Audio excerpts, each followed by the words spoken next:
Okay. Before we get started, Yeah. where do you live and what do you do? I live in Northville. I'm a software developer. I work for a company out of Ann Arbor remotely, as a lot of people have been doing.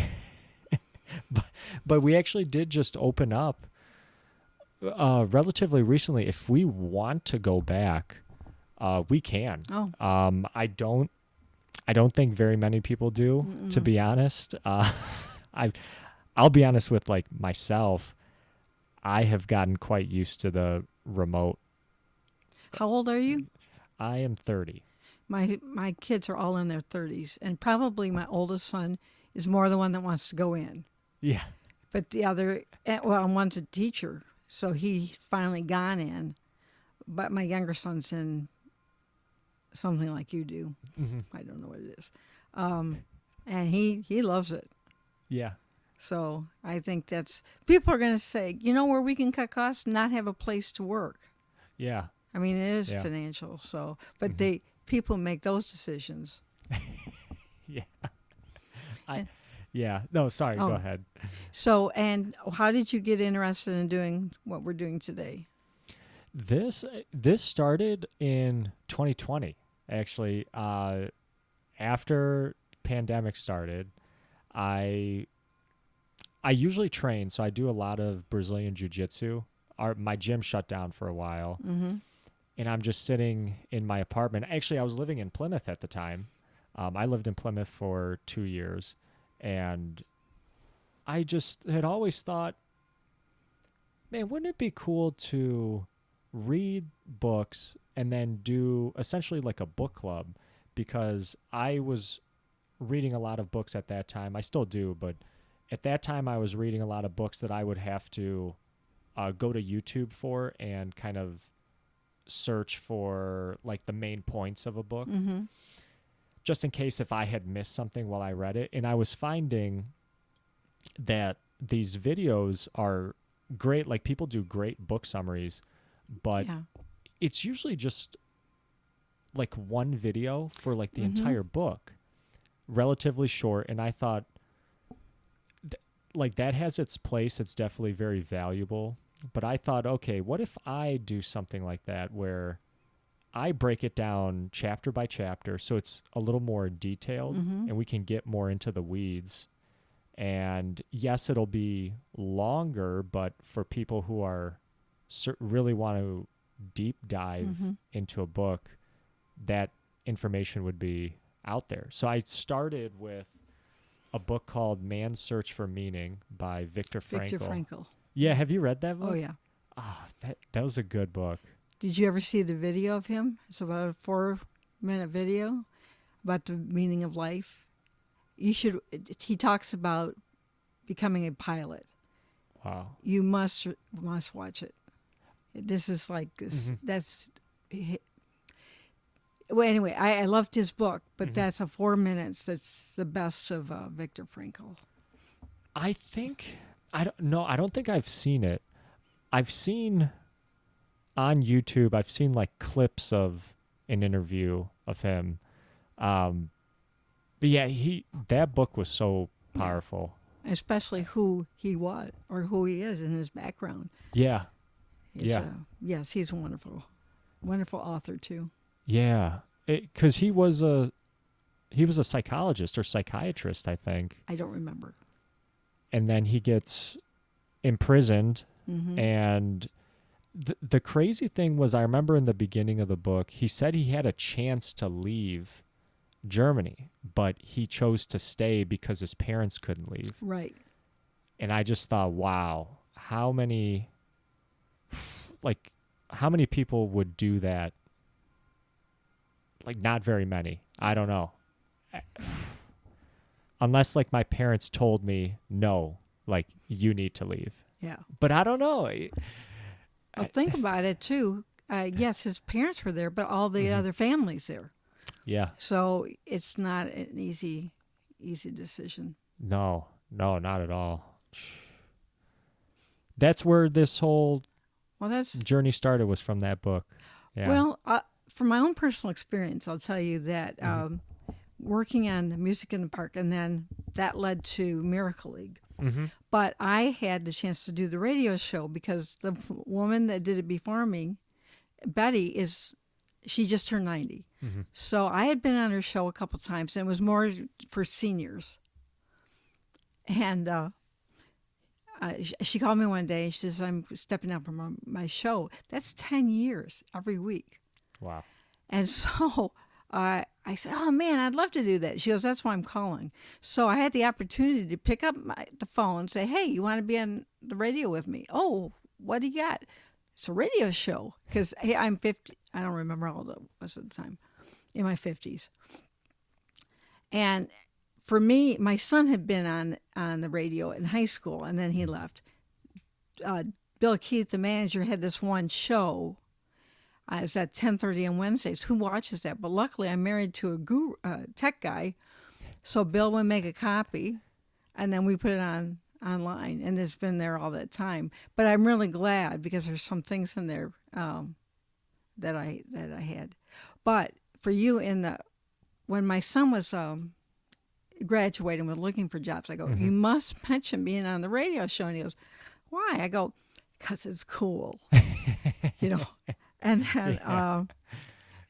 the other thing, he was with the Miracle. No, those aren't part of the jobs, but that's the thing that gives you conversation. Yeah. But yeah, and whenever I'm reading a book, like for the book clubs, I usually will go online and watch the authors online. Mm-hmm. So it's a broader way, because if you like books, and I do, who are you going to talk to about it? So that kind of interaction. Yeah. But yeah. And so the funny thing about the radio, somebody once asked me how many people are listening. I go, you don't have services that tell you how many are listening. And besides, I knew a lot of the people, they're working, so I would give the copy to them, and they loved it.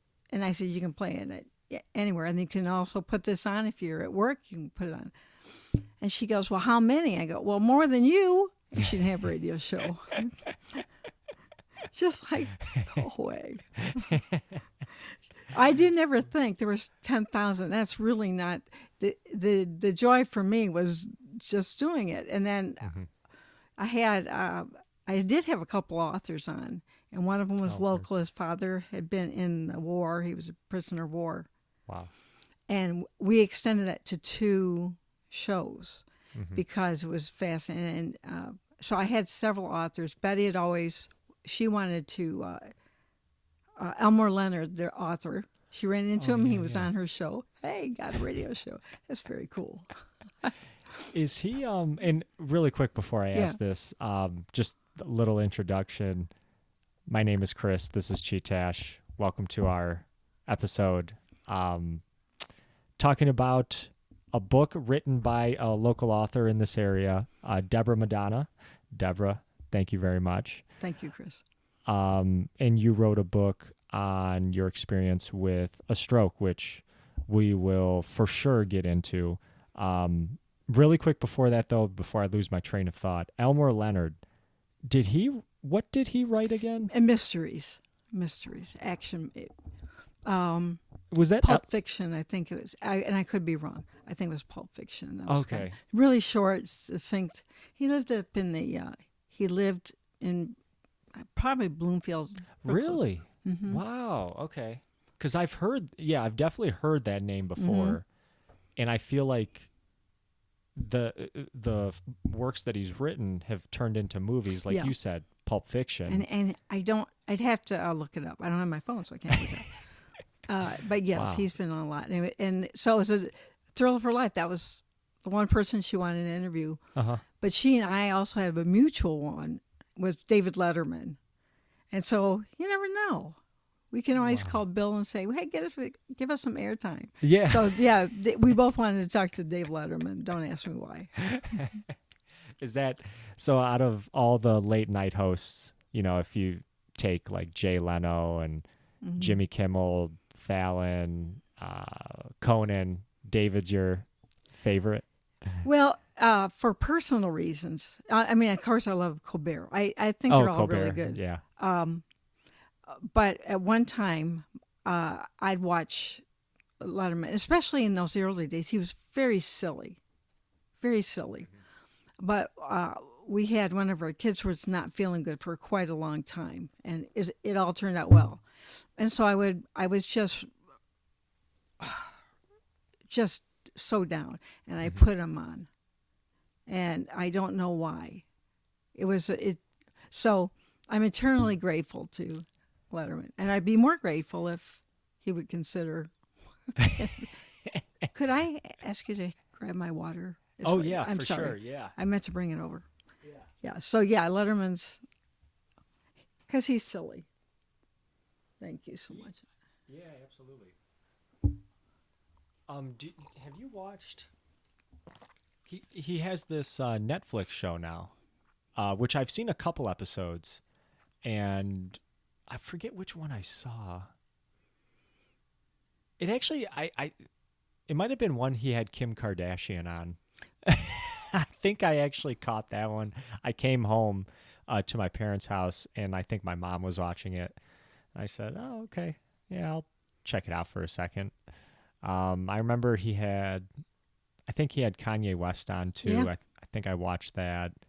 Dave Chappelle. I think I caught a little bit. That one was really good. Was it? Yeah. Mm-hmm. I love Dave Chappelle. I used to watch his show a lot back when it was on Comedy Central. I probably shouldn't have been watching it because I was still a little too young for it, but we made it work, and we still found a way to sneak it past my parents. You have to watch things that you're not old enough to watch. That's the secret of life. What was the equivalent of something like that for you growing up, like kind of sneaking things past your parents? There really wasn't any stuff like this on TV. We didn't have. We had like 3 channels. Oh wow! I think it was more just staying up late. Yeah. And then I would get up early in the morning before school, which I'm not very good at doing that, but the Three Stooges were on before I went to school. So the TV we had, remember, we're the age that got all that. Mm-hmm. So whatever, it was more staying up late. Mm-hmm. But if you watch Johnny Carson, he was a little inappropriate, especially nowadays. We could never get on. But it was, I think it's because I know, Peyton Place. That was it. That was Peyton Place.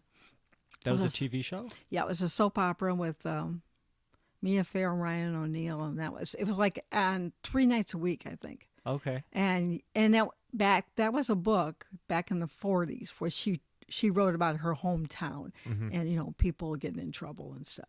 So they made it a weekly show. So yeah, that was one I probably snuck out and watched. I can't imagine you only had 3 channels. Yeah. Well, Then we got channel 50 and 56 later. Oh, and I'm sorry.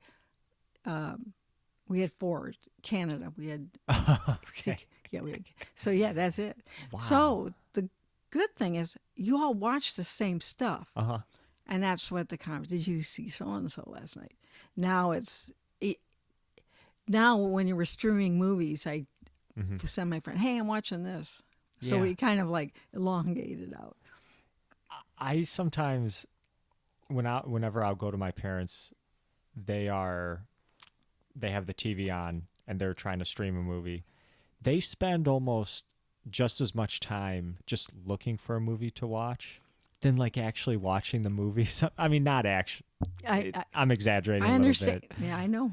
But there's so many options now. Too many. That I feel like you get paralyzed by just the sheer number. You could watch Netflix and the volume that's on there, Hulu, Amazon Prime, whatever else, YouTube now. That's great. Plus, you still have cable and all the stuff on there. And it's awesome to have the options, but sometimes if I'm looking for something to watch, I just got to pick something. Like, because it's late. Yeah.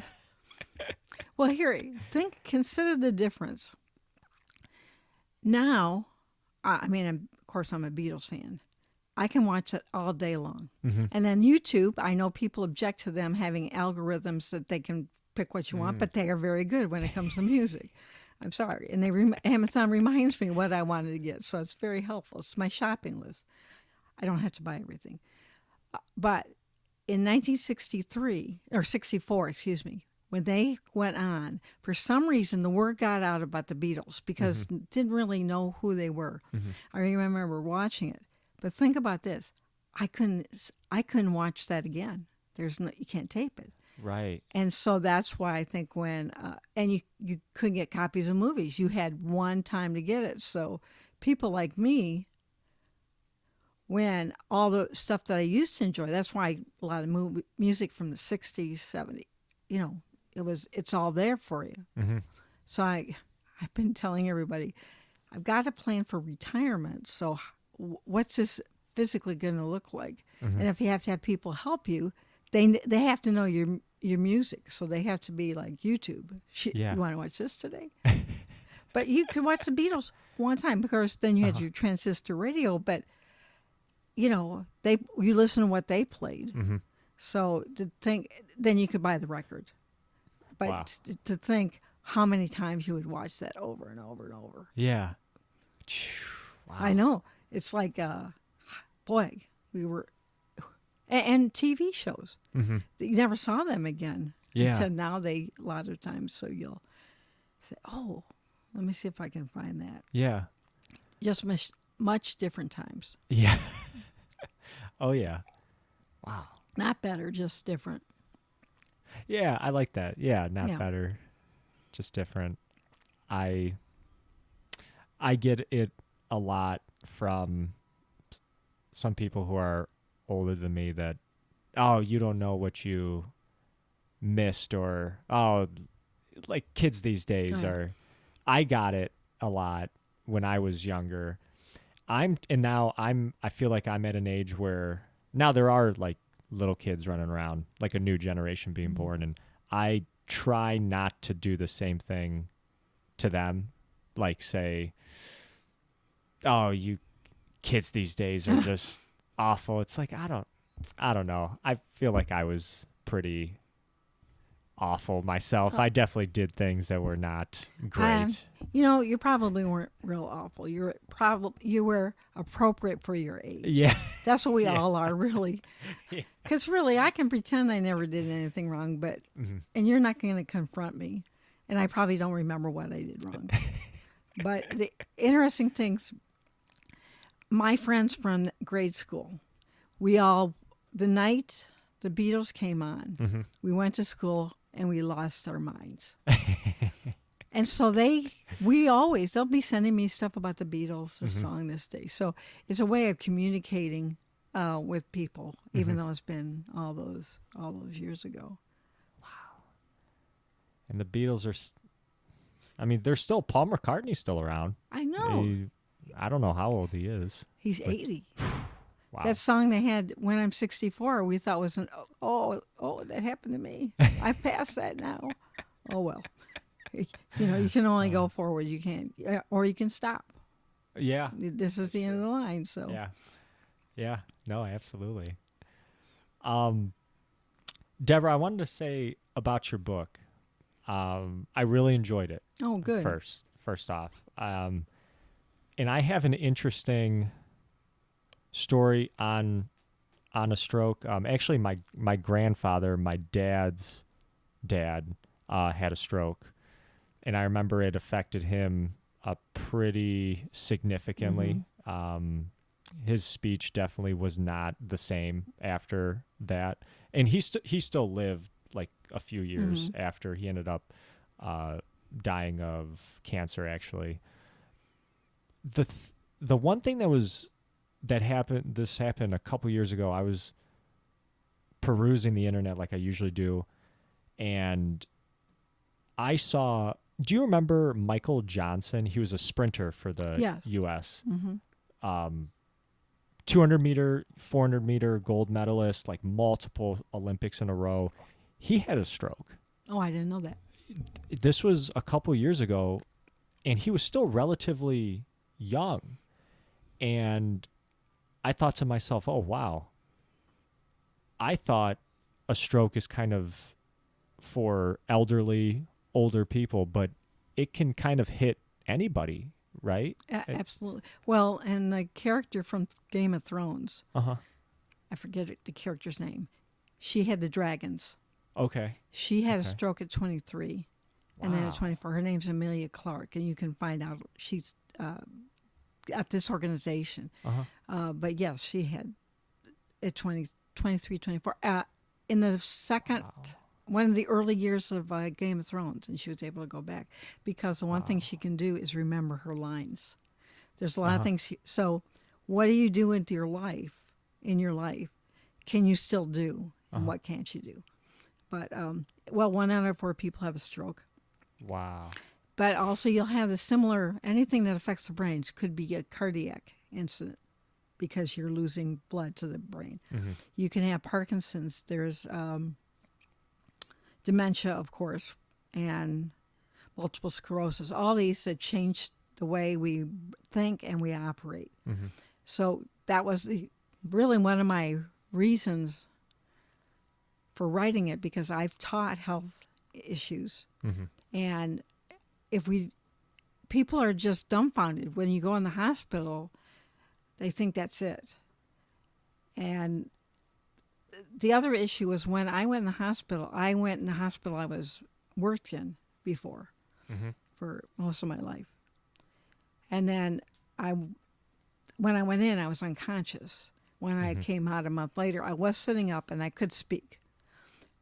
But we walked out the door that I always came in, and I thought about when I'd be working nights, I'd be out there, and you could tell people they're kind of lost, or, they don't know where something is, or they're going through some hard times. And I knew that I was comfortable in the hospital. I had experience with the information, but imagine going into the hospital and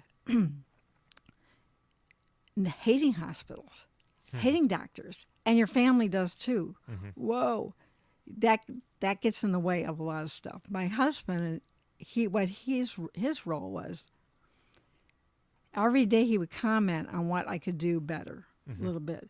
And I knew when people say you'll be better, you'll be brand new in 6 months is not true, but that doesn't mean you're unhappy, and you can adjust. And so the things that are done in therapy, I had someone tell me they had a family member that went in and just threw a fit. He wouldn't do it because what good does it do to pick up that little block and move it? Because you can't do it. Right? So therapies get your body moving, which will help your brain get reconnected as much as possible, and that's why you do it. And so you're doing things when you were 4 or 5 years old, 3, 4, 5 years old. It's like, the sheets used to get in preschool. That's what they were giving me. Wow. I knew why, because I couldn't do it. Uh-huh. And I told them, I did this when I was 4, which means I can probably I can do it again. But it was hard. But I was lucky because I was very comfortable there, and it was not. So everybody that helped me, I took advantage of. Just say yes, because I knew this is it. So especially in the hospital, I had very good support from everywhere. I did object one day. I don't know why.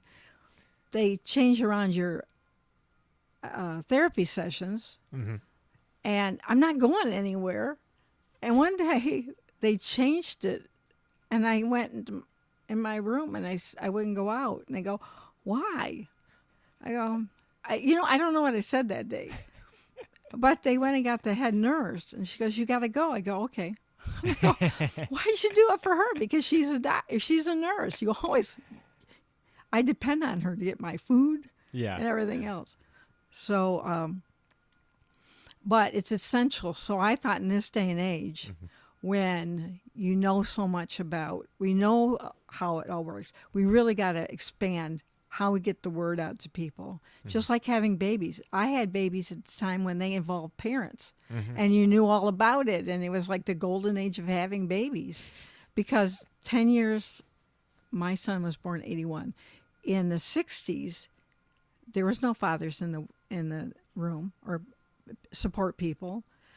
The doctor said, you're going to have a baby, see you later, And so we know what difference it makes. When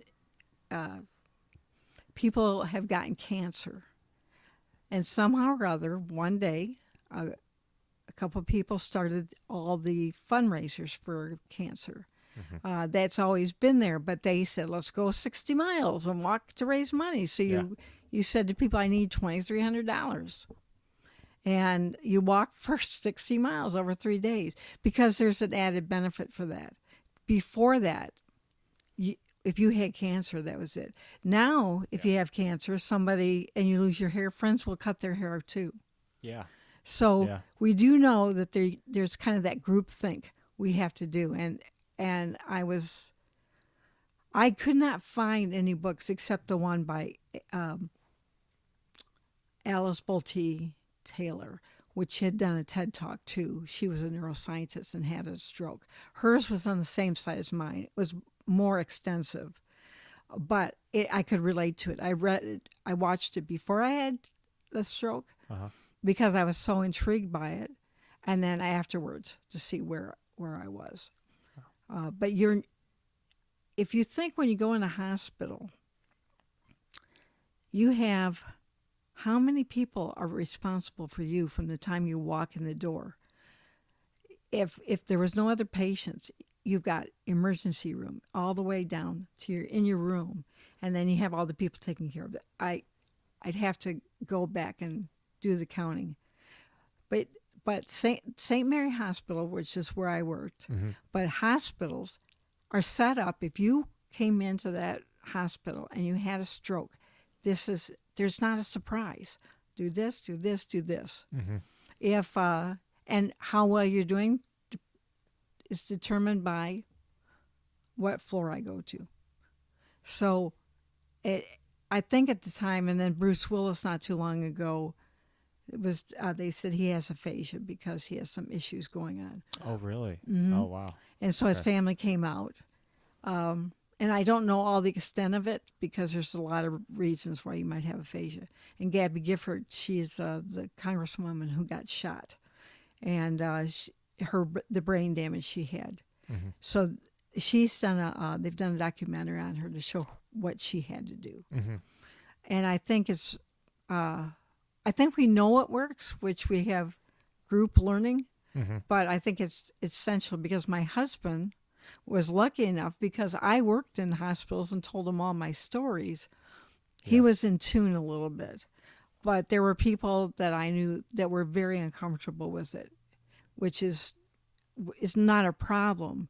But for me, I needed to move forward, and I needed a group that says, okay, come on, let's go to therapy. And I always did, even though I was I was fortunate to be able to be aware of what I was doing.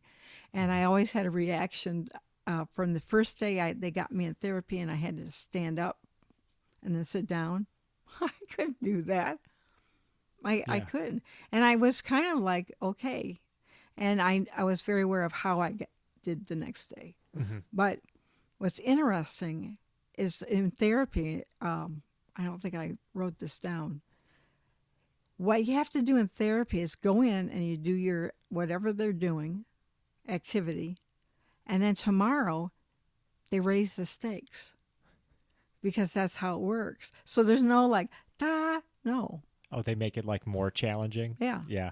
But I was fortunate to be okay with that. That did not bother me at all. Because I knew I had actually worked in that room a few times. Oh, wow. So that's what I wanted to do because you cannot face a challenge of any kind by yourself. It's not possible. I like in the book when you write, I can't do that yet. I like that saying a lot because, yes, currently you're in this situation, but it's not if you're going to end up doing something, it's just when. So you give yourself that amount of time that, hey, I'm going to be able to do this at some point, and you don't give up on it.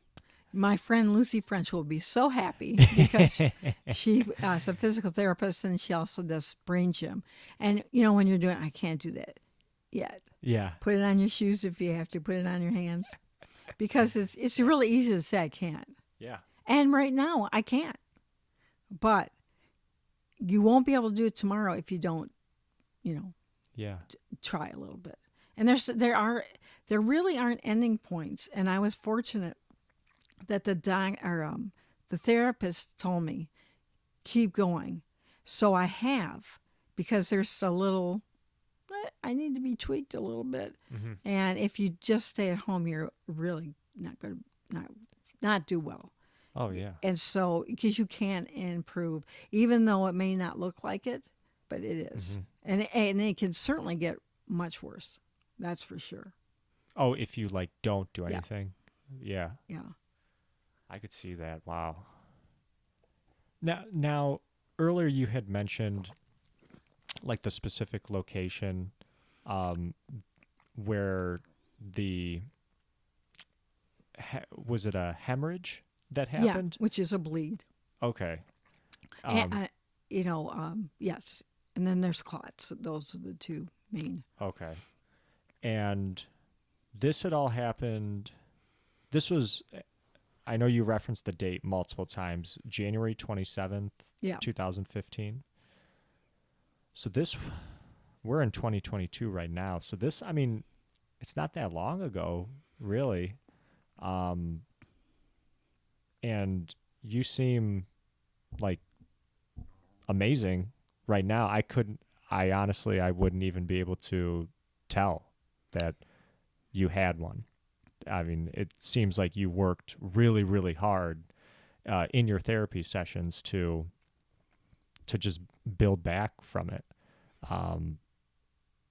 Do you still have to do the certain exercises that you did in therapy and just keep up with it? Yeah, it's funny because when I go to put the silverware away, mm-hmm. I'm always thinking activities of daily living, which ADL, that's what OTs do. I've heard ADL. of that. Yep. I use every little, if I'm doing anything in the kitchen, everything, or every activity.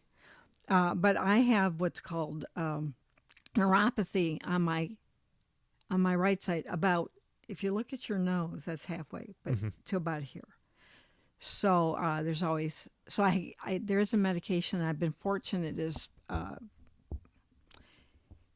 it's not that high a dose. I can go more if I want. So I use, is it painful or irritating? I take irritating. Mm-hmm. But using this, my right side is not trustworthy. I'm just going to tell you that. So it's more than just exercise. It's awareness. Uh-huh. And it's not, you forget. Mm-hmm. And that's the point. But, I've taken falls, and I have to be really careful because the ones I had lately, I don't know if I can explain it. If something's perceived on my right side, because it's coming from the left side of the brain, and I follow that, I'm going to be in trouble because the one fall I had, I stepped on a flower with my heel, and so my right side goes, and I went down because there's no survival skills on my right side. My left side will go, okay, gather all your people, get those muscles. It's the right side's my hippie side, really. Cool. And then I had one not too long after that where I was putting groceries in my car, and out of the corner of my eye, there was a cart coming towards the car. Okay. And all of a sudden, I went for it, and I didn't know what body parts to move, and I went down. So luckily, I was going to PT or OT at that time, so she got the PT over, and we were discussing what happened, break it down, because if I had told the doctor, he would give me a walker. That's not what happens. That is definitely not happens because I would have probably be tangled up in that walker. But to find out, anticipate what that was. So what it meant is I have to pay close attention. Mm-hmm.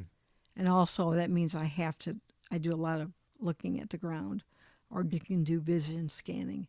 Mm-hmm. And there are those kind of things that I know they're in my my kit. Mm-hmm. So, but things like that are, I think for anybody getting older, there is some changes in your brain. So, anyway, yeah, I was lucky I was in therapy at the time. So I had like this confab we broke it down, and for me to be able to be part of the conversation rather than just them guess. Mm-hmm. So I was in therapy, but then I got an extra 20, 30-minute appointment. That's like golden. Wow. And to be able to articulate what those things are and understand that most people, that's not their experience. So how do they explain it? And that's where your medical people, they need to listen. Mm-hmm. And also bring in your partners or your family so they can say what they see, because you can't do it all. So you always want to have a posse. Yeah. For everything that you need. Oh, I just finished a book called The One Thing, and I put it up on the channel. It's by Gary Keller, who... Yeah, I saw... Yeah, I just started that. Did you? Oh, it's a great book, and he talks about in there, you can't do it alone. He names some examples of people, like very successful people who, it's not just like your one thing, but it's also, there's most of the time like one person that's helping this other person on their one thing. And he named like certain examples of partnerships, like Apple and like Steve Jobs had Wozniak, or Gates had I forget his name, not Ballmer, but oh yeah, I don't remember. Yes, yeah. So you're totally right. It's so hard to do things like by yourself. It does take like a support group with whatever you're trying to achieve in life. It's going to take people, maybe not that they would be physically hands-on, but just going up to, or having somebody you can go up to that you could pick their brain. Hey, what do you think about this idea? Or how do you think about the way I'm doing this? And then you get little insights from them that help you along your way to, in the case of that book's example, your one thing that you're working on. But definitely in a situation like a medical situation, in rehab or therapy, it's not just you, it's your therapists are there. I was a rehab tech actually at the Northville Health Center for U of M. So I would help out the therapists with stuff. So I would help out with patients. So it's the therapists, it's the techs, You've seen it all. Yeah, a little bit. Yeah, we had OT there too, hand therapy. That was really cool. That was very interesting to see the exercises that they would have them do. Super important too, because your hand is so complicated. When you kind of think about like your opposable thumb being able to do this, and we're the only ones that kind of have that. Yeah, dude, therapy was a cool job. I do kind of miss it, and just being on my feet all the time and getting to meet so many different people. It was a lot of fun, and it was very rewarding when you would see somebody slowly get better, like every time they came in. Well, that's one of those things when in your experiences that you'll go back on when not expected. You may never go back to that profession exactly, but it may take you in that area. And really, working in the health field. At one time, Michigan, during our heyday, they had automobile workers, and manufacturing was really really entailed. Mm-hmm. And then you had a lot of people in the healthcare field. Well, our world has changed quite a bit, and so the opportunity, it's all a lot different, which is unfortunate. It wasn't our resources are not channeled into it in a different way, because I don't know how you justify the money it costs. That's, these people are working people, the therapists and everything, like the people, everybody we know. So they should be paid a fair wage and figure out how to. But to get to those therapists, there's a whole infrastructure that you have to pay for. Yeah. But the therapists don't get that money. Just our how we do healthcare is very, very unfortunate. And I've just been lucky that I can participate. And I know when I would visit anybody in the hospital at St. Mary's, this was long before HIPAA got kicked in, but I would always wear my name tag. So if I wanted to go to the ward, if it wasn't visiting hours, I got my name tag. Yeah. I always felt. I'm official. Mm-hmm. Yeah. Yeah. Yeah. I used to work at Northfield State Hospital, which is a psychiatric institute. It's a building that's on 7 miles, coming down eventually, I guess. I live right next to there. Oh, actually. so you know what? Tell me when they're taking the rest of it down. Yeah. Wherever I was in the hospital, I had my name tag, because if you don't have your name tag, you're a patient. Mm-hmm. So, and I always had the key, because I had the key from a master key. You may not think much of that now, but in Northfield, you're always between two locked doors. And they're not, you have to have a key, both sides. Say, hey, I got the key, my name badge. Yeah. Trust me, I work here. No, you don't have to say trust. Well, you just, there's a reason you do that. Yeah. When you worked at, because you said, and you wrote about, you worked at St. Mary's too. Yeah. And when you worked there, you were a nurse, was it? No, I was. I used my occupational therapy for health education. Oh, so I was in the Women's Center, and I got the opportunity early on to teach childbirth classes, prepare childbirth classes. Mm-hmm. I had started doing that some years before. We moved back to. We were from Michigan, but we lived in Colorado. Moved back to Michigan. Mm-hmm. And I started working with a little group, and then eventually went to St. Mary's. And when I got hired, my boss said, do you want to teach menopause classes? And I was about 42. I go, heck yeah.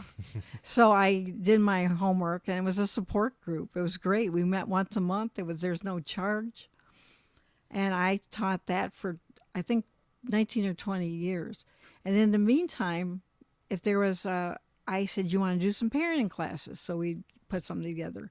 Some at St. Mary's, even today, some of their stuff is there's no charge. Mm-hmm. And the other is small fee. Mm-hmm. So they reached out to the community. And then I'd fill in for breast cancer support group. I would, we'd have tourists come in. They were touring the maternity center. So it's like, and I love that. Mm-hmm. And we had my other one was siblings. They're going to have a little baby brother or sister. So it's always grabbing the information you need. But my role was all the same. Mm-hmm. Impart information in a non-threatening way.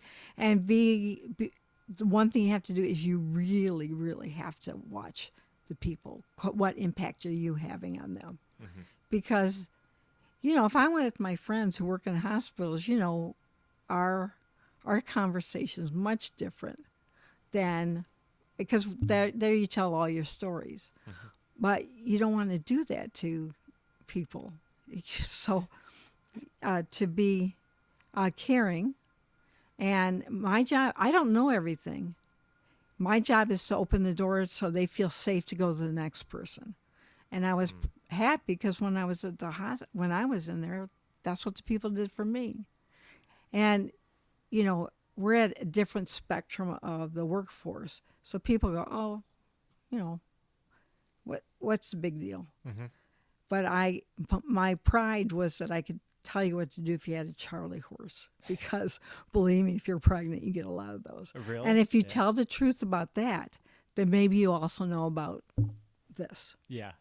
You have to be. And the one thing I started doing after I've been teaching a long time, I didn't always like taking my kids to the store, because if I, was yelling at them or something, I know I'd run into somebody. And so somebody said, well, why don't you just not yell at them? I go, oh, I can do that. Yeah, that's a good idea. I can just, but sometimes it's really hard. Yeah, I can imagine. When did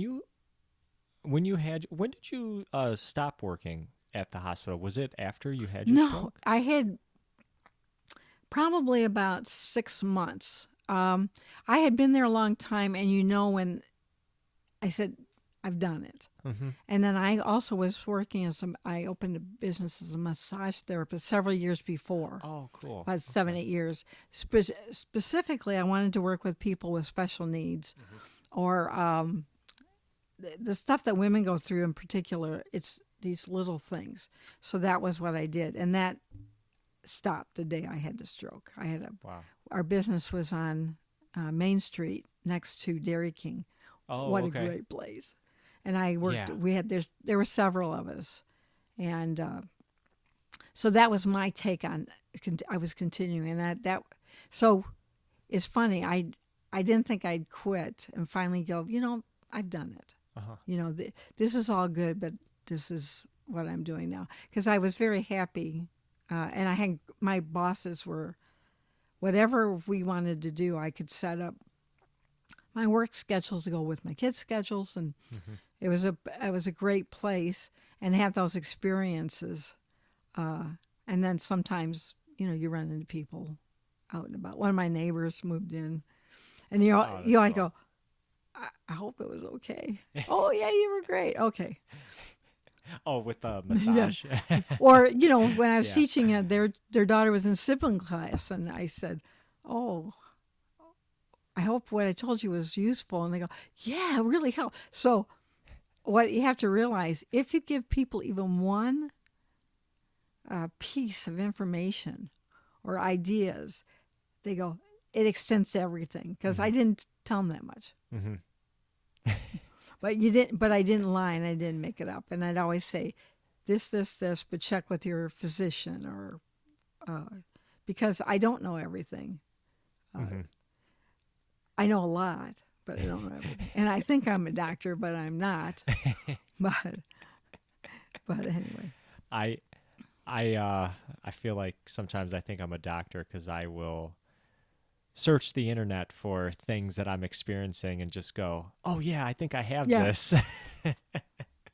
But oftentimes I actually have a few friends who are doctors now, and they're super cool that I can just kind of call them out of the blue, or text them, what have you, and just ask them, hey, have you ever seen this before? Mm-hmm. And have them kind of calm me down. Oh yeah, you're fine. Yeah. Those texts is better than those phone calls, and then even emails. This is a great way to open the door. I have the portal for the hospital systems now is perfect. I have a so it's so efficient. Mm-hmm. But yeah, and when you have something that you're wondering about, they're listening to this, because I don't think any of your friends would want to say, "Oh, it's nothing," and then have it be something. That's true. They've actually told me, "Oh, it's probably nothing, but check with your primary care." That's actually more what they say. Yeah. Oh, yeah. Always. But it's funny. Is you're explaining to somebody 1, 2, 3, and always check with your physician or whoever. Mm-hmm. They'll always come back and say, "You were right. I just told you about 4 things." And that wasn't that I was right about specifics, is that I sat there and listened, and that's what we all have to do, is pay attention, because, when you walk in a hospital with whatever you're having, it can be that you're going in for an X-ray. When I was working evenings, I'd always say, how are you doing? Do you need any help? Because we're the first person that you see when you walk in the hospital. We're the first person that we treat people. And we want them to say, I can go another 10 feet or 50. And you can tell, you get pretty good at knowing what's going on with them. Are they lost? Are they worried, obviously? If anybody's come in the hospital, it's a couple or a family, and they're coming into the hospital at 9 o'clock at night to see somebody in the hospital. None of the offices are open. Do you think, in like comparing to when you were working to today's time in the hospital, do you think with just how pervasive technology has been, as far as, now we can, most of the time people text me versus calling me. Most of my conversations with like my core group of friends we use WhatsApp, instant messenger, and we have a group chat on there. And do you think that non-physical like interaction has affected people's in-person reactions in the hospital setting, like with just the customer service aspect? Hey, how are you doing? How can I help you? Do you think, was it better or a different way back when you were working versus what you see today? I think what happened was when the pandemic hit, you're right. Things are changing, but when the pandemic hit, it's all over. So then people are creating new ways to, like therapists, social workers, that kind of thing. I think some of that has changed for okay, because you can get psychological help now. Oh, yeah. Person to person. And I think your age group is used to doing this, so it's not a big difference. You still need to go in for therapy. Being in there for that period of time I couldn't have got home. And so if you take that 2 year or the year and a half that we had where people were alone, that is something that will be like the talking about the Depression, the Great War, forever. That part of our life. Those things that happen. And I think not putting the medical people, getting their dues. When you watch the news, when these medical people are just, putting bags over their head or over their clothes, and they didn't have all the gloves and stuff. Oh, yeah. That was horrid. And being alone where your family couldn't see you, that was, or you try. My mother-in-law passed away last year, and she was just in an Independence Village, but they still were. So they started doing. Oh, she was in a rehab center, and they got a Zoom call. She's hard of hearing. She's 98 years old. She can't see very much. That for somebody like that, they lost people. So I think for all the people who lost that human touch, but delivering services, I think we can easily keep doing this. I mean, I had to. I don't know what I had to do. I was having a Zoom call. That's cool. Yeah. And I don't know. I've gone to therapists before, like social workers, and I was there. It wasn't a problem for me to switch, but I don't know how. You'd have to ask other people what their thoughts were. Yeah. But I think it's certainly been a lifesaver, and I know for when the doctors, a lot of times I do video or Zoom calls. Yeah. It actually has been pretty well. If you're, but there are downsides too. But for the most part, I think it helps us. And people, for instance, all your doctors stuff, they can communicate in a quicker way. They can have a lot of them have their assistants to answer your questions, and then they review it. Yeah. I think for them, because think of how few people you can see when you go into the doctor. Not a Yeah. lot. And they're, so, but I think it was a slam when we stopped we couldn't see each other. Yeah. That was a tough time. And we all have memories of that for forever. Oh yeah. But Oh yeah. the other part of it is, to be determined. I don't know but I think having the ability to communicate face to face. But of course, when I had my stroke, I couldn't operate my computer. Mm-hmm. Mm-hmm. It took a lot of learning. In fact, I think I still have my camera on. I always forget to turn my and I could not, because I'm right-handed. Those first 5 months, luckily for Steve Jobs, I could communicate. I couldn't remember. There's so much I couldn't do on my computer. You want to hit shift. What does it do? It took a long time, and I could only use my left hand for quite a bit of time, and I still use it for my mouse. Oh wow. Okay. So, but I would not have had some interactions with people in quite the same. Mm. And then I don't think we had FaceTime then. We didn't have Zoom at that time, but being able to communicate with somebody is always good. But I just, the phone would ring and I couldn't answer it. And so the one change that I've noticed forever is the automatic. Go, go, go, go. I can do that. I can juggle all this stuff, and now it's not automatic. and that's fine. But once in a while, I really miss it. Mm-hmm. Mm-hmm. Where you get up to go out the door in the morning, get all your stuff, and then you come home and now I double check, triple check. I got my phone with my to-do things, and on the PC I put that there, but I don't have the confidence to not check it. Mm-hmm. Because I think I mentioned I never want to miss a hair appointment because we've been friends for 35 years or something. Speaking of that, what I wanted to ask you, what was the biggest things that were affected after having your stroke? Like you said, it was mainly your right side it was very hard to use your right side, and was speech affected? Speech it was not only speaking but understanding, and that's still an issue. So I have to, my circle of people have to know that my husband will say, "But you said," I go, "Well, I was wrong. This is what I meant. I just used it wrong." It doesn't bother me.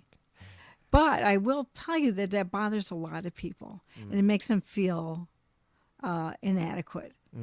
It doesn't bother me. Mm-hmm. And so I kind of like put it back on you.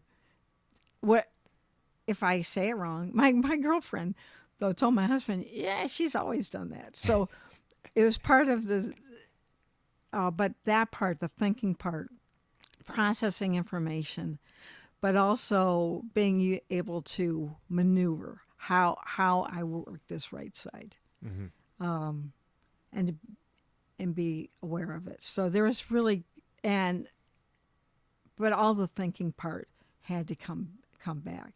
Yeah. I think I mentioned too that if you have a stroke on the left side, if I'm not looking at my right side, it doesn't work.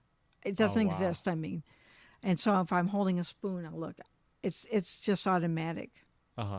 So, and then that's why they have things like that. OTs are wonderful. They have all these little things that, like adaptive spoons and stuff like that. Oh yeah, I've seen those. Yep. Yeah. That's their, and when you see this, oh, this is stupid. Yeah, until you need it. Yeah. And then my taste buds took probably 6 to 18 months. Wow. To come back, and even now, it's a little different. Really? So, yeah. I thought if you think how you eat, but being able to, because the first, I don't know, couple weeks, I wasn't allowed food. I was drinking or whatever. And then chewing, I couldn't cut. I couldn't cut my food for quite a long time, 7, 8 months. Oh, wow. Or maybe, I'm sorry, not that long, but long time. Yeah. And just using it, and what happens is you're in your own la la land, because this is where I'm at. Yesterday I got up, I made dinner, we ate, we did this. I'm only here. And so those kind of where you're at, it was very insulated, which is your body can't be processing a lot of things. Mm-hmm. And what am I supposed to be doing now? So that was the, but even the thinking things now, I don't have the trust. I check, double check. Yeah. And like I said, my husband say, but you said, I go, oh, so what? I was thinking of this word. Yeah. You should know that. I had a stroke. You didn't. You know that. Yeah. You should have like this get out of jail. Hey. Oh, right. Yeah. Get out of jail free card. But also where that place is with people you're not around as much. Even today, if something does make sense, just say so. They're sometimes to protect you, they don't want to tell you. Like I said, it doesn't bother me. It really doesn't, Yeah. We're human. But I bet you I made mistakes before, and I bet you made mistakes before. Oh, yeah. So, and driving, I really just drive from here to downtown Plymouth. Sometimes I go to Canton to my doctor's office, and other than that, I don't drive. Oh, I drove to the grocery store. But I had to practice those trips quite a lot. Oh, okay. And I don't think I've ever driven with somebody in the car. You know, when you're a teenager and you get your license, you can't have anybody else in the car? Yeah. That's a good idea. Because I'm telling you, I can do one thing. Mm-hmm. And I don't want to have an accident so I follow all the rules. But I have to be careful when I plunk up that phone or radio. Get it the channel you want and then leave it. Don't be playing with all those things as a young driver. That's what I am. I'm like a 15-year-old driver. I wouldn't give you my car either. So. Yeah. Nice. And where people,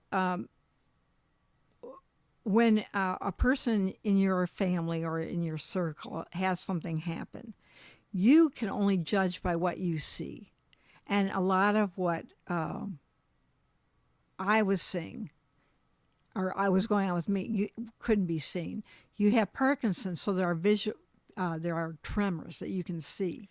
Yeah. So that's where you go. Oh, I'm listening to them. They've got something. Mine, I don't have that for the most part.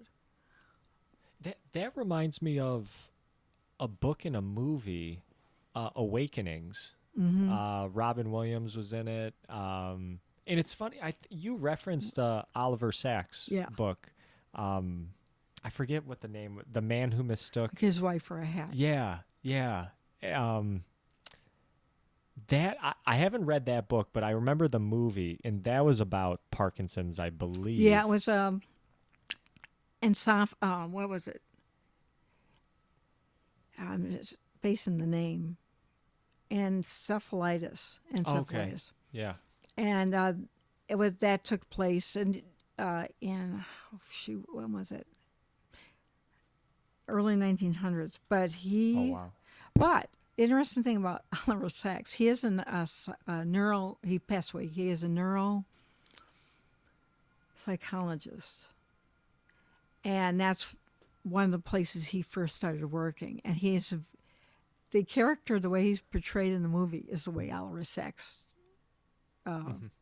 act. He had all these quirks, and so he's done a great job of telling these little stories.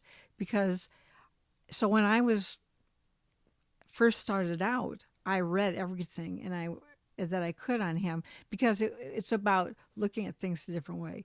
For instance, you're looking at somebody with Parkinson's, but go over here. It's like your camera. Look over here, look over here. And take a bunch of, go outside and take a bunch of pictures of trees up and down, and then look at them, how different they all are. So that was how I tried to always, whatever I was doing, using that method. Mm-hmm. But my book in the Plymouth Library is right near Oliver and Alice Bolte Taylor, I think. Yeah. I was so thrilled. Because if they put in the, biography session, I'd be next to Madonna. But here I'm with Oliver Sacks, and I was so excited because that was how my brain was working. So he's done a tremendous amount of work on all different kinds of things, a different way to look at it.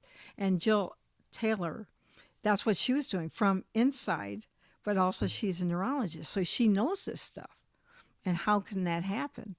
And I think there are doctors who have an affinity for working with some group. I think a cardiologist loves to have that heart in their hand because they're always trying to figure it out. Mm-hmm. So I think you want to have a doctor or medical people who really, their brains always, they're listening to you and go, but I know this. Yeah. Debra, I wanted to ask you just a couple more questions, and then we'll wrap things up. What do you think would be like the biggest thing you'd like people to know about strokes that maybe they don't know? Like something that would help them just to become more aware of what somebody's going through or how to recognize it, etc. What would you say is like the biggest thing some people should be aware of? Well, one, as I told you, it's common. Mm-hmm. It's one of the heart and cardiovascular. The brain and the heart are the two big ones. How much we don't know, but I wish, I was thinking it would be nice to do a class like for the caregivers and people who have had a stroke, like we used to do for childbirth classes, because I think the caregivers have such a tough time, and they have their limits too. But the thing I'd like people to know is this is not the end. Well, yes, it is sometimes. But to not be so,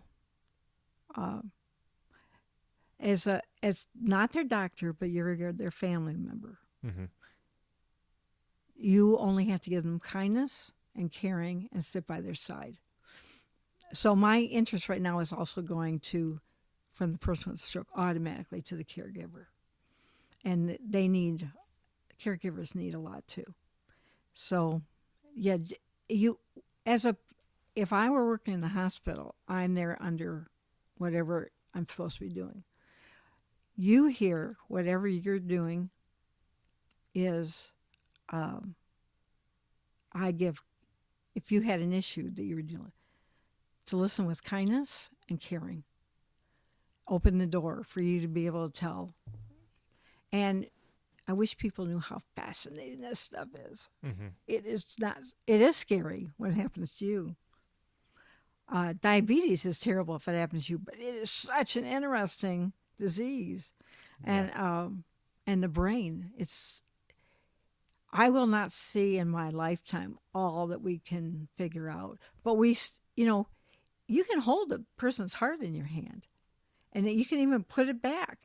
But we don't do that we don't even know how the brain works. We think we know some of it. Right.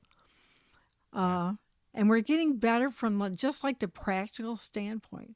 But I would always like people to know that if you run into a person with whatever they are, stop and sit by their side. And that's, you can't do more than that. Mm-hmm. Call 911 though.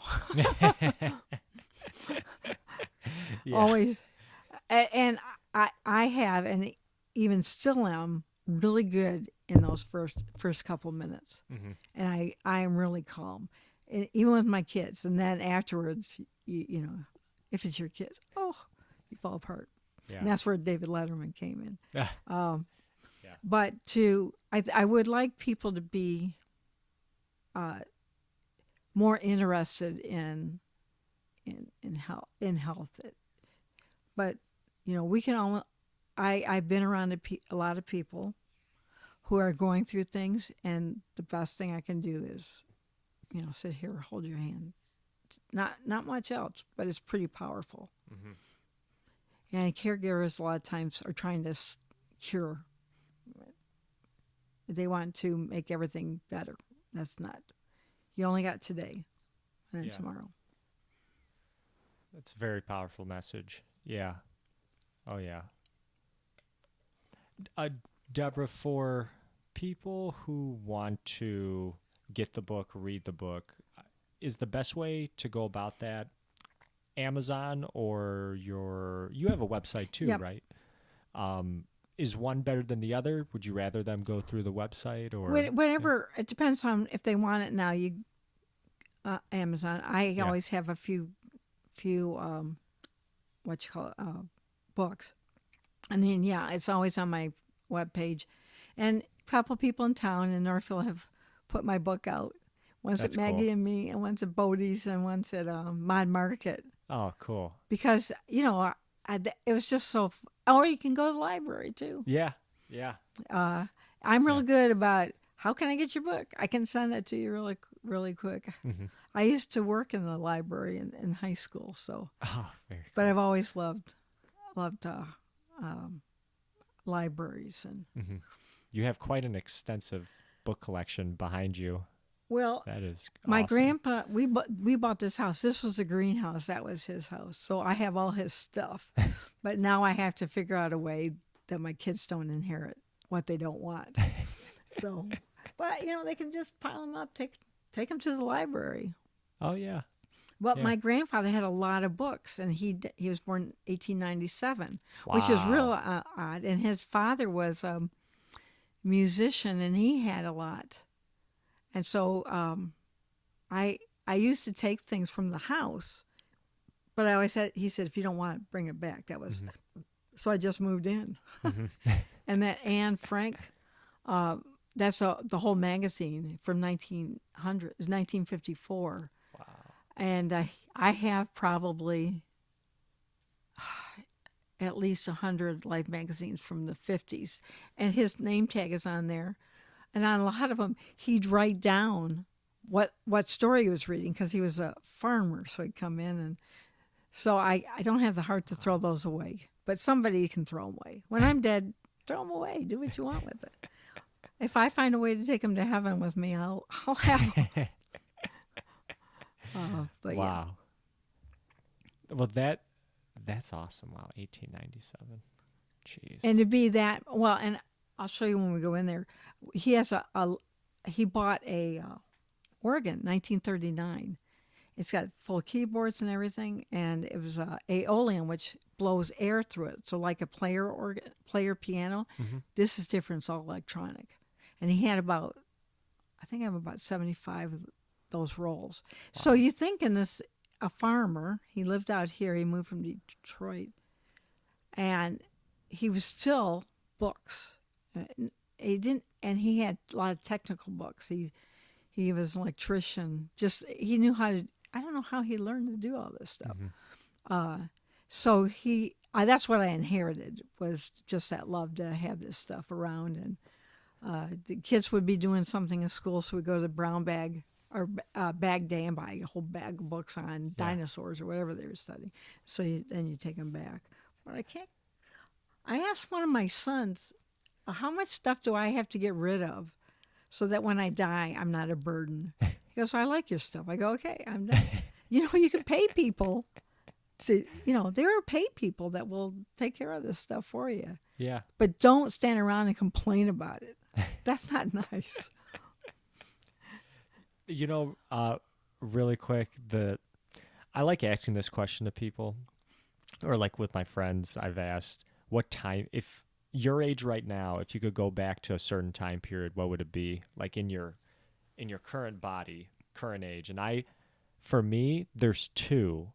One of them is this like kind of, it might have been the 1890s, 1880s, like Industrial Revolution time period. That's one of them. And then the other one is 1960s, because I just love the look that guys wore of like a suit and a thin black tie and a fedora. Basically kind of the look that JFK had. Like, I think that's super cool. That's what I would love to live in a time period like that and wear those type of clothes. Or the 1890s too. So that's interesting about the 1890s, because you're right. That was the kind of time. So I grew up where the expressway is, and he had a greenhouse. He had a 51-foot reservoir, which they used to irrigate. So I would like to go, if I could go back to when I was growing up. Yeah. Because also that was the time you didn't watch your children. You just go out. Yeah. That's what my parents said too. Yeah. I'm sure things did happen, but the biggest things is you didn't have so many cars on the road. And I think, so that was, because I'm still there. Luckily, my brother and I, and my other brother, we have good memories, because I didn't leave here till I was 14, 15 when the road went through. But that, I had 30 acres. And I could do anything I want all day. And then I go next door to my grandparents, and I just went through their house all the time because they didn't care. Yeah. Nobody asked a kid at that time, "Are you happy?" That's not important. That, and then the Beatles, because speaking of JFK, when you have, if you ever watched the Mad Men, that's the cutting point for me. So I was born in 51. So I was more the Beatles age. At the beginning of the 60s, that was women, the way people dressed, and the whole world was different just in that little time, soon after JFK passed away. And I had the Beatles. We had our principal at church. There was an anniversary, or principal at my school. I had the same three teachers: one for first, second, and third grade, one for fourth, fifth, one for sixth, seventh, and eighth. And then the music teacher. My music teacher went to church. I went to St. Peter's in Plymouth. I mean, up till the time I went to public school at ninth grade, this was my life. It was just, but. The Beatles, of course. The Beatles, to go and see Hard Day's Night and Help. I mean, that was like, we were out of our minds. And I thought I was just telling people that. But when we had this, anniversary, he was my 6th, 7th, or 8th grade teacher. And he named several of us that once the Beatle came, we never thought again. Yes. But then there's the flip side. I wanted to play baseball, and girls can't play baseball. So that was, I think that especially now that we can revisit all the music, it's at our fingertips. Yeah. For somebody like me, my age group, we had that music was on. We had our transistor radio. We didn't have, it wasn't like you could plug it in and recharge it. Yeah. So it's sort of like having a playlist your whole life. And then for me as a woman, all the things they said I couldn't do. I couldn't have a credit card till I was about 23, and there was a woman's store called Winkelman's, and they gave women the credit cards. That was it. Wow. Yeah, wow. Don't get me started. Yeah. All the things that... and of course now... We're kind of trying to wait that people can have what they want anyway. But so I think those two times, they were a little bit different. The first time, you didn't hang out with your friends. And I had to be driven to friends' house, or I'd ride my bike where I ride my bike now to get to the same place. But that was about me and just whatever I wanted to do. And then at 12, 13, 14, then it's your friends. And And in Plymouth, think about this. There wasn't really no Canton. This is the township, but there weren't that many people. And so we could go from the high school, what was high school, and then you went down to on Main Street and Ann Arbor Road. We thought we were running. We were right there. Yeah. And the school had open lunch, so we would go out for lunch. We had to go back because everybody knew school started. Go back to school. So we had like we had freedom, but there was always somebody there. Yeah. Yeah. And I didn't do much bad because my grandmother would say, you'd be so offended about it. And then I've been able to bring my grandson back to walk where I walked. Wow. And that's been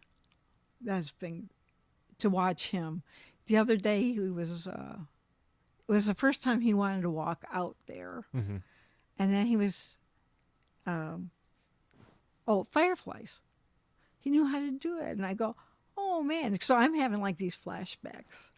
But that's what my grandmother did. Mm-hmm. And they didn't really do a lot. There was no micromanaging. It's just we kind of lived in each other's world. And as I mentioned in the book, my grandmothers both had. So watching what my grandmothers had gone through at different times when our medical care was not as good. My grandmother, they had a truck. I don't think she had a chair. She was just sitting on seatbelts. And they had a pothole. And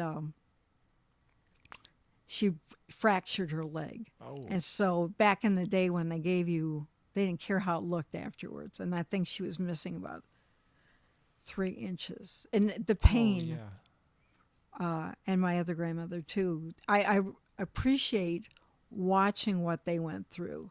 Mm-hmm. And I broke my leg, and they bring everything into me. But my grandmother, you just put them in a bed and you stayed there for 6 weeks. You didn't get up to do any therapy. And it certainly was horrible to see the impact it had on her life. Yeah. But I learned a lot. Yeah. You wrote about that, I remember. Yeah. Yeah. And so I learned one.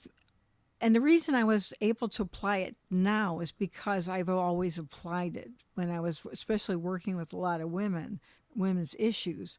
Wow. Just that's why I know them. 2 of them lived where the expressway went through, and then they moved up here with that little house. And my other ones lived in Plymouth, so they're always there. Mm-hmm. Wow. Debra, this has been a tremendous conversation. I thank you so much. Well, thanks for asking. Yeah. No, thank you for writing this book, too. I learned a lot from it, just about what you went through, what people go through when they have a stroke. And I had no idea about how common it can be. And I hope when people pick it up and read it, I hope they get the same benefit that I got from it. So thank you for writing it. Thank you for welcoming me into your home to do this. And I will put in the description of the video, I'll put a link to your website. Okay, great. If people want to go check that out, a link to I'll put the Amazon link on there too. And yeah, no, Debra, thanks again. Oh, thank you. It was very nice. And what's been interesting about this process is that I've always been a writer, and then you take the pages and you throw them in the drawer. And working with nonprofits, I was able to get the message out. And so I knew what to do with the book, but it's a little bit different. So I had to use different muscles to, be reaching out and what my message will be. I mean, if you write a book and you self-publish, the question that who knows how many you sell. I mean, I have a log that is not that's really not the goal you better have, or your only goal. You can obviously, I would like to sell it because I want to get it out. And, but what is your other reason for doing it? Whatever, a friend of mine is self-publishing through BookBaby like I did. Okay. And he's saying, well, I don't know if I want to spend the money. And they had just been on a trip. I go, what do you spend money on now? This is just something for you. Mine, I wanted to be on my bookshelves. And I wanted, because if I were to write letters to my kids, they're not going to read it. So maybe if it's a book, maybe they will. I don't know. I haven't asked them. Some have, some haven't. Yeah. I don't want to. It's like asking somebody, do I look fat? No, never ask the question that you sure don't want. Once in a while you go to slip, but no. That's always the loaded question. Honey, does this dress make me look fat? It's like, no, of course not. No. But no. When you ask your kids if they read your book, remember, don't ask them. Don't. It'll be such a sad day for everybody if you go to do that. So as a lover of books, when I got the books and I see in the library, that's big time for me. Yeah. And then like when you read it, I'm at the point in my life where I've got a drawer full of stuff I need to put in order. I have like between now and 80. And to finish those things, and that I wanted to say. But going back to my kids, I can say to them, you know why I didn't do this before? Because I was busy taking care of you. Happily. Yeah. But there are only so many of the days in the week, and mothers say we take care of you. And you've all, by the way, you've all done really well. And now they're all 3 married. I got 1 grandson. Okay. But, there were things I wanted to say, and it was really, I had wanted to write about my grandparents, but I could not come up with how do you do that from beginning to end. So I started a writing class at the library, and I found I could do like 1 to 4 page essays on them, and I thought that was, and then that when I was working on this book, how they fit in there, because believe me, they did. I am. If you cut me in 4 quarters, it's my grandparents. And now they're not here. I can say everything they said and get credit for it. You know.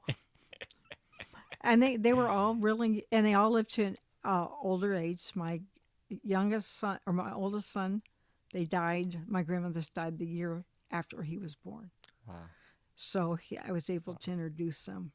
Wow. But that's awesome. I have older people in mind, and so in fact, I'm going to give you. I wrote a little story. It's just a little essay about my grandmother had dementia, and she lived in this house then. So I wrote about that, and that kind of crystallizes what I want to go. You asked about the message. That's it. Because what do people see when you have dementia? They're so distraught. My husband's uncle had dementia. And my husband always laments the fact that he was such a smart man. But I would like to take that one step farther. There's still the human being inside. Yeah. And to have, obviously, it's not that simple, but for me it was. And when we go in there, I'll show you, my grandmother lived in this house for the last 3 years of her life. Because back then, my grandfather didn't want to put her in a nursing home. They weren't like they are now. So he took care of her, and I guess the doctor, he got visiting nurses. I don't know. I know he didn't pay for any of that stuff. Maybe Medicare paid for it. But so I would sit on one side, my grandpa sit on the other, and we would tell stories. And she was not in pain because I knew pain. And once in a while she'd say, yes.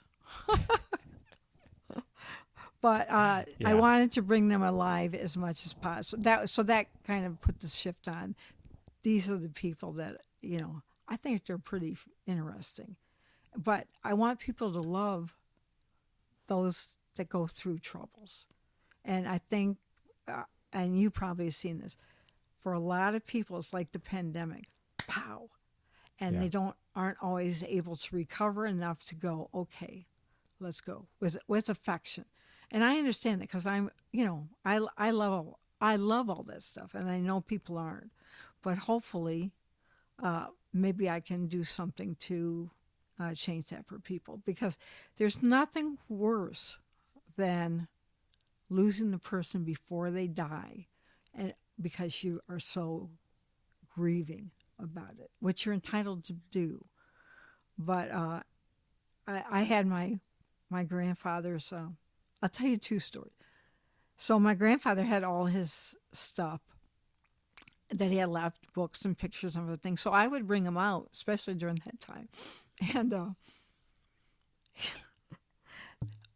years ago, when we were in another house, and I would walk in, my grandmother, she worked hard, morning till late at night.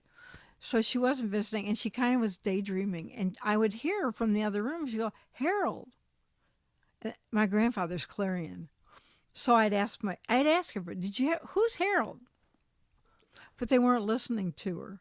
So when we went through her stuff, there are 2 letters from a Harold. I go, and I said, "Who was it?" And I guess he was a young beau, but he smoked and she didn't like him. But I got the letters. I heard, because I listened, and I thought that. So that's what. Pay attention to the people, because right now I'm older. I'm not but try to keep people in their life. And my other grandfather, he lived in Tonquash Creek from 1974 till 2001. He loved it. It was affordable. He had no pension, but he did go out to South Lyon, the Martin Luther home, which he really liked, because he was very active till the last couple of weeks of his life, and he wasn't feeling good. He was 90, going to be 99. He had a pacemaker, which I found during those last nights of his life when he stopped breathing. It was the pacemaker. But I went in the last week of his life, and he just, I'd sleep in his bed, he'd sleep in his chair, and to have that time with him. When I walked in, I said, "Oh, what are you eating?" He goes, "Applesauce." I go, "Oh, can I have some?" He goes, "No, get your own," because he had a great sense of humor. But the nurse came in almost the last day of his life, and the Bible was on his nightstand. He had married again. The woman was a good Christian woman. They got baptized, and he read the Bible. And she goes, "Oh, are you reading?" I said, "It's my 3rd time through." And she goes, where are you at? And he said, "Job." "Oh, yeah, Job had a lot of problems." He goes, "But God rewarded Job afterwards." And she said, "You want me to read to you?" He goes, "I already know it all." So my grandpas were great storytellers, but nobody else was there. And I said, that is such a loss. And because I have a picture of him holding me. He was always with me. Mm-hmm. But he worked, and then to be with them at that moment. And I think when people stay away, it's something that is very hard for them, which I understand, but don't lose it. We all die. Yeah. And in my case, I did go down, and I got back up. I may not the next time. Mm. Yeah. So because I don't want my obituary to be, she had a stroke, she died. I want to pack it. Yeah. And at least now I can say whatever happens next, I can say, well, I did get up when I could. And if I didn't, it's because I couldn't. So, yeah. Well, Debra, again, thank you so much for your perspective on everything, not just your book, but all these little stories that you've just shared. I can't help myself. My grandpa's here. They've inherited tell them that story. Yeah. I have to be careful. I used to tell my grandpa, "See you later," and then there's an off button. I still can't believe 1897. Yeah. Wow. That's... Yeah, and if you're especially that time, if you were able to have elderly or grandparents live a long life, and our time, and plus my husband he's a war buff, history buff, the changes in our lives and the filming, because back when they were born, the late 1800s, they had cameras, they had pictures. So now, even though we have lots of it, those few pictures we have are precious. Mm-hmm. Yeah. No, that's awesome. Deborah, thank you so much. Thank you. Again, for those listening, check out Deborah's website. Again, it'll be in the description of the video, as well as a link to the Amazon page if you wanted to purchase it there as well. And thank you very much, everybody, for listening. My name is Chris. This has been Chee-Tash, and take care, everybody.